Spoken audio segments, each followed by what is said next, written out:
Now that I've introduced the topic of dreams more generally, I want to turn to looking at healing dreams. And this is the idea that dreams can offer information about our health, both physical and mental, and can be used in trying to improve our health or work with our health. So this, I'm using two examples in this section drawn from books by Mark Ian Barish and Wanda Birch that are both in sections of which are both in your reading package. And so you can get some sense of it, but I'm going to work through some examples from the books of these two people who both have had an encounter with dreams and healing dreams. Mark Ian Barish's book Healing Dreams starts out with a very dramatic paragraph. He writes, 15 years ago, I was abducted, there is no other word for it, into the realm of the dream. It occurred without precedent or preamble. One day I was going about my business with its usual mix of high and low, high goals and low concerns. The next, I was cast away in a faraway country from which I never quite returned. So, beautifully written passage, but I've only given you a section of the book, but Barish makes it very clear that he came from a Jewish family that was not particularly religious. He was not particularly religious, and he states in the book that his attitude to dreams was very Freudian, that they just were sort of aspects of your unconscious mind working through things, and they had no deeper meaning. So it came to him, it seemed to be out of the blue, and so he was working as a magazine editor in a very, very busy job, and he starts to have a series of incredibly vivid dreams that wake him up in the night. And so he actually says at one point, it's more a vision than a dream, which is not the kind of language that a secular person usually uses, but as I had said in the other video, most people have had dreams like this where they're just so vivid that they wake them up in the night. So in his case, the dreams are very specific and they're repeating certain themes. And so he says on page 74 of your course pack, the dreams were mostly ominous. In one, a maniac heralded as the greatest mass murderer in the history of mankind had, quote unquote, escaped from a cell and was chasing me with an axe to decapitate me. In another, Death peered through my basement window, his gaunt face glowing like phosphorus beneath his hood, coolly casing the joint. Next were a puzzling leitmotif. 6 long needles were stuck in my quote-unquote neck brain by a circle of primitive tribesmen. A World War II bullet was lodged in my neck and a kindly Chinese surgeon removed it. Or I was crawling through a tunnel full of crumbling bones in a Mayan necropolis. I had asked myself, mindful of dreams, incorrigible punning, but could make no further sense of it. So he's having these series of dreams that are very clearly what we would call warning dreams. They seem to be talking about his neck. And so his sleep is so disturbed by this that he decides he's going to go to the doctor and just check it out. And so he describes going to the doctor, and the doctor's very dubious about the dreams. And so he asks the doctor, if there were such a thing as a neck brain, what would that be? And the doctor replies, the thyroid. He's just very skeptical. And so Barish insists on having further tests, and nodules are found on the thyroid that are cancerous. And so this sets him off. This actually changes his life completely. He undergoes a series of surgeries. And he starts working with his dreams and asking his dreams directly for advice, but in a much larger way, and actually you might even say a shamanic way, it completely upends his life. He ends up leaving his job. He ends up going on a 10-year quest to learn about dreams, and he travels the world and talks to people from a wide variety of cultures about dreams. So the book Healing Dreams is the fruit of this. And all that he learned. And so if you are interested in this topic, this is an absolutely excellent book that looks at dreams. He looks at Jungian approach. He looks at the approach from indigenous perspective. He looks at it. So he looks at the dreams of various people. And so it's in the Greek tradition, and how the Greek tradition has all this vocabulary for dreams and vision. And so in fact, the dream, I mean, if you use the shamanic model, the dream was his initiation and his call. And we know that in the shamanic narrative, it's often a near-death experience that transforms the person's life. So I want to look now at he has a number of his own dreams that he describes throughout the book, but I just want to look at a few examples.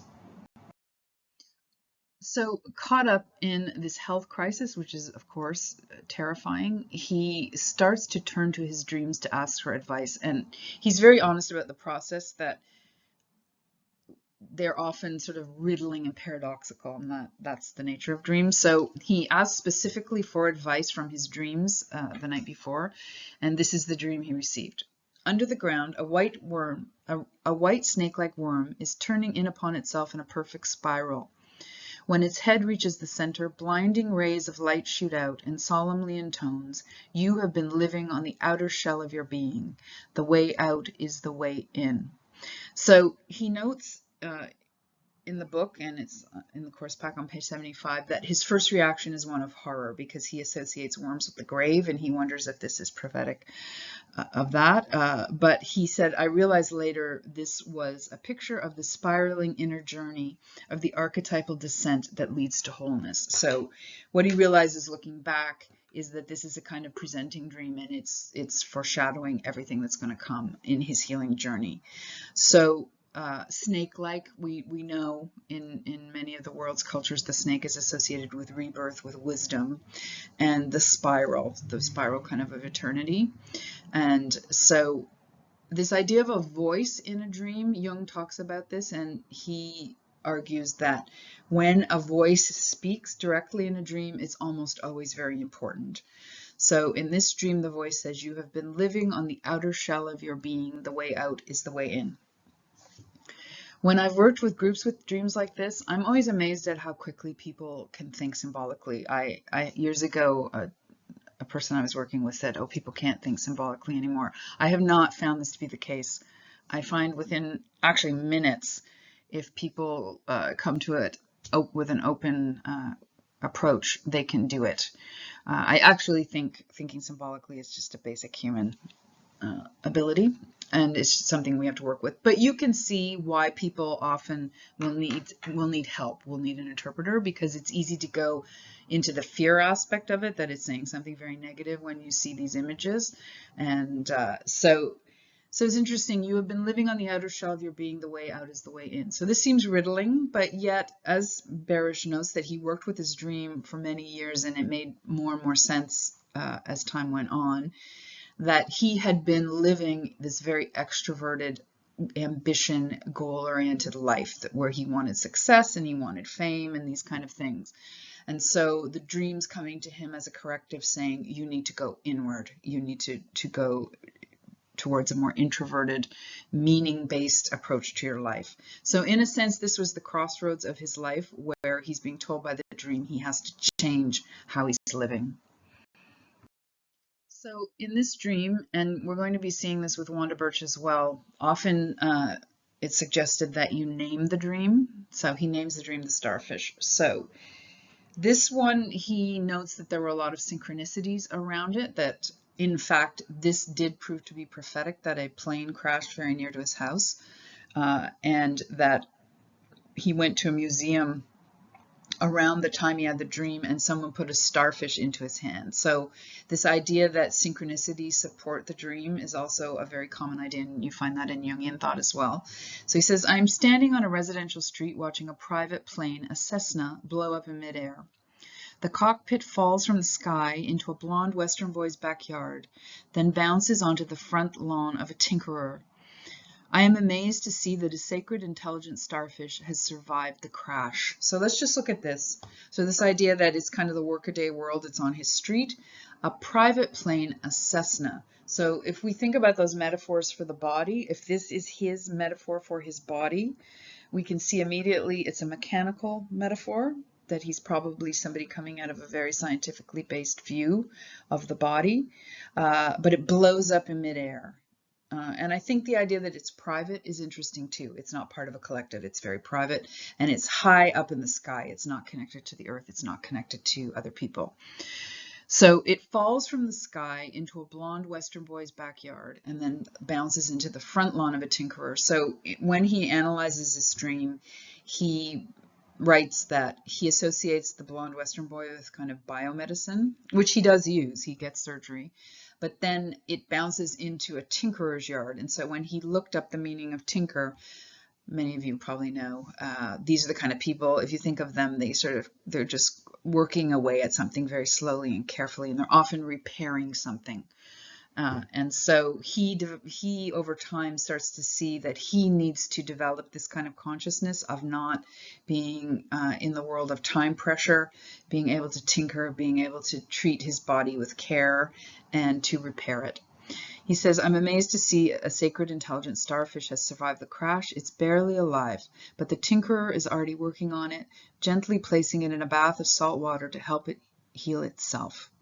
Okay, so this is a healing image. So the dream is saying this sacred starfish has been threatened. It's fallen out of the sky, but it's still alive. And so he basically takes from this dream that he has to take this approach to his body and to his health, to be gentle with it, bathing it in salt water, treating it with care and compassion, and so on. And so it's a very different attitude to that kind of flying up in the sky, detached from everything. Suddenly, the boy in whose yard it has first landed comes to claim it. We reluctantly hand it over, though I see he doesn't have a clue how to care for it. I watch in horror as the boy removes it from its water. It immediately starts drying out, turning into dried cod, and then in his clumsy hands, crumbling irreparably apart. I'm inconsolable at the loss, shocked to see a magnificent creature so heedlessly destroyed. So this is a warning part of the dream, that if he needs to change his attitude to his health and to the health of others, that he's not going to take this objective, dry approach. He needs water, he needs feeling. And so the feeling, it's often said that if there's a strong feeling in the dream, it's meant to kind of shock you into action. And so as a result of these series of dreams, Barish starts to approach his health and his body in a very different way, and actually moves into teaching others how to do that also. In this dream, which I absolutely love because it shows the way the dream makes fun of the person in order to sort of wake them up. And so he calls it the Book of Days. My guru gives me a book of days that predicts my lifespan, embroidered with mystic symbols and set with semi-precious stones. I show him the magazine I am editing and he laughs, amused and dismissive. I didn't realize you were still doing that stuff. I have an audience with the Pope. He is utterly bemused. This is very funny. He is utterly bemused by my bulky appointment book, which has a little kit of miniature office supplies in it. I love this. This is a dream for many, many people. So first of all, the book is being given to him by his guru. So we know, hopefully from Hinduism, this is your spiritual mentor. So this is to do with the spirit. He's given a book of days that shows his lifespan.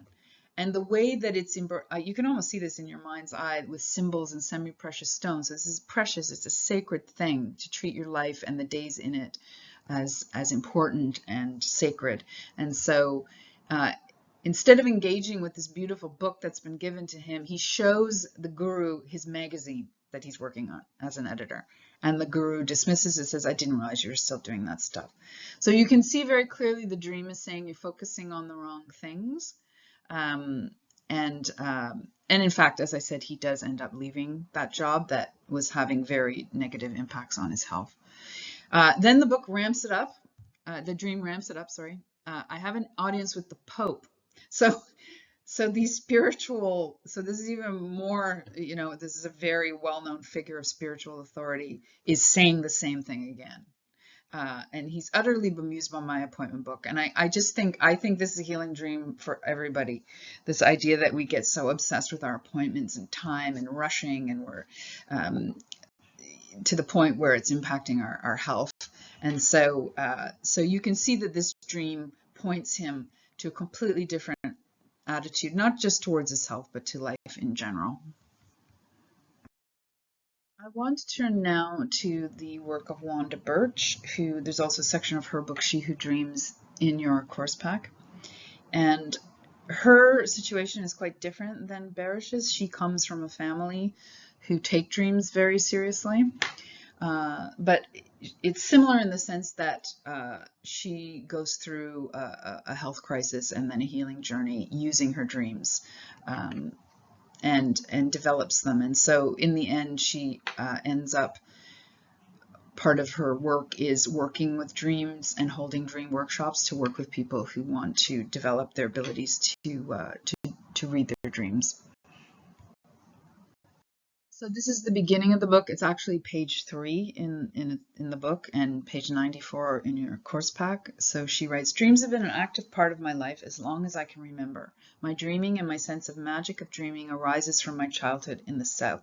So in this section of the book, it gives a short biography and how she spent a lot of time with her grandmother in the South. She was born in the South, and so spent a long time with her grandmother, and her mother also took dreams very seriously.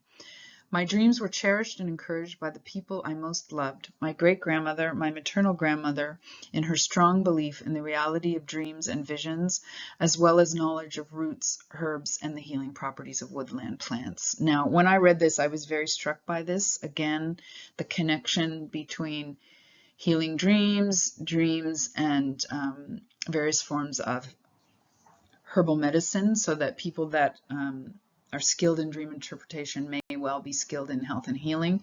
And again, very much that shamanic function. So she has a whole section where she describes how her grandmother was the kind of wise woman in her community, and people would bring their sick children to her, and she would use her Bible, her herbs, and the dreams to heal them, to help them to heal. So when in her 40s, Birch starts to have some pain in her breast, and she's ignoring it. She's busy and she's ignoring it, and she starts to have a series of dreams.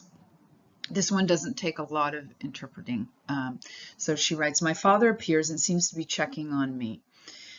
She notes in the dream, in real life, she was not that close to her father, but he comes in the dream after he's passed away, and in a very caring form to try to take care of her health. "Someone else is also in the dream, a man dressed in a medical coat. He tells me, almost shouting, that I have a malignant lump in my breast and that I must have my breast removed.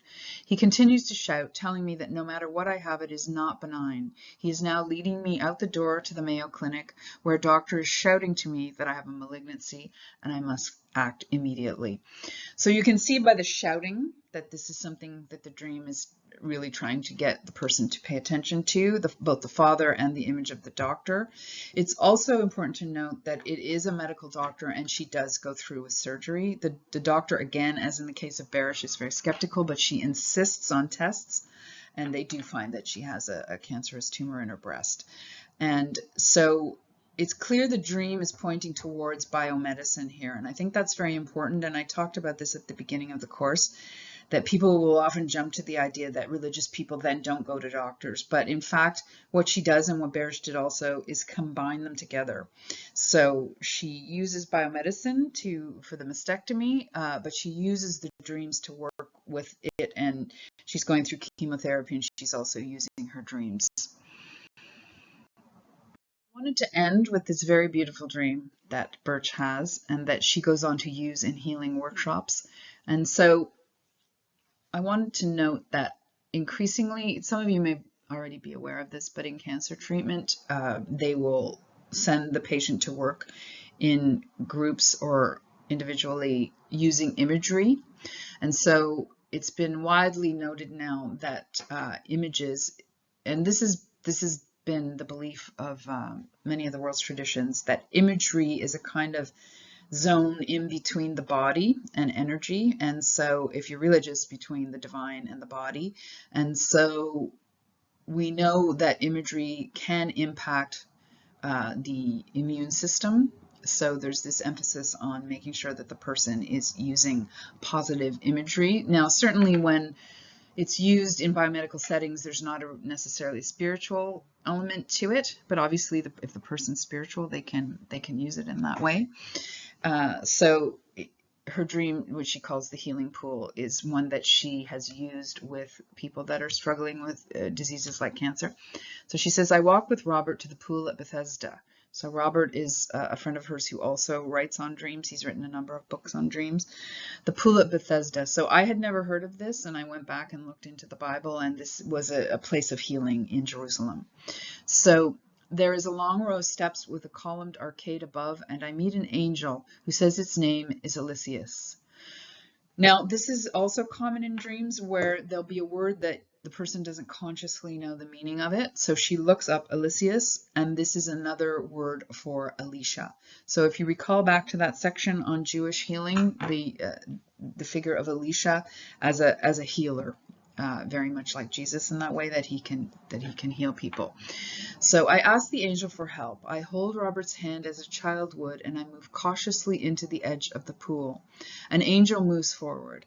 I am not sure if it is the same one and stands beside me. This angel tells me that I will find healing in the rushes or rushing.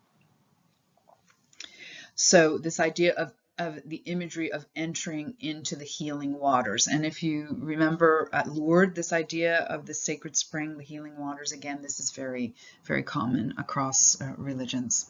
Suddenly, I move into a village landscape and an enormous spider appears. I do not like spiders, and I really do not like this spider. I don't know what to do about the spider, so I decide to make it less frightening. I turn it into a wind-up toy and send it away. So here's an example of where a spider can have many, many different meanings symbolically, but she has a specific sense of the spider. It's negative for her. So often in her dreams, the cancer appears. The spider is a kind of image of the cancer. And so in this, she's making it less frightening and she's sending it away. So, Wanda Birch goes on then, as I said, to teach others to work with images from their own dreams. And she gives an example of when she's going through chemotherapy, she uses images given to her from her dreams to work with the healing as she's also going through biomedical treatment. So you can see with Barish and Birch, they both worked actively using dreams of healing